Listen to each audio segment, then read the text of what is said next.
राजूरवरून मी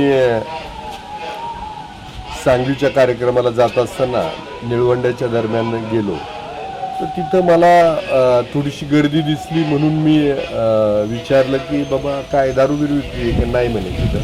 पण मी जेव्हा गेलो तर तिथून तो दारू विक्रेते ते पळाले. त्याच्यानंतर मी तिथली जे काही पाहिलं तर जवळजवळ आतमध्ये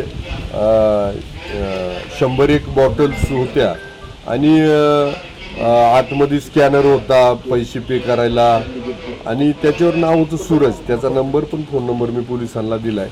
त्याच्यानंतर मागच्या बाजूला गेलो तर तिथं जवळजवळ 1000-2000 बाटल्या अशा पोत्यात खच्च भरलेल्या होत्या. म्हणजे त्या बऱ्याच दिवसाचा हा काळा बेरा धंदा चालू होता. आणि नंतर त्याच्यावरती कळालं की सुरेश गायकवाड हा जो कोणी मेंदुरी ग्रामपंचायतचा शिपाई आहे, याच्या आधी पण तो मोटार चोरीमध्ये सापडला होता आणि महादेवच्या दारू विक्रीमध्ये अवैध दारू विक्रीतही होता आणि आता परत सापडला.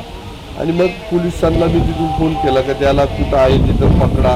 त्याची मोटरसायकल तिथं पाहिली मी. त्या मोटरसायकलची आम्ही हवा वगैरे सोडून दिली होती, पण त्यांनी नंतर आम्ही पुढं गेल्यानंतर ती मोटरसायकल घेऊन गेला आणि तिथं तो बऱ्याच दिवसापासून व्यवसाय करतोय.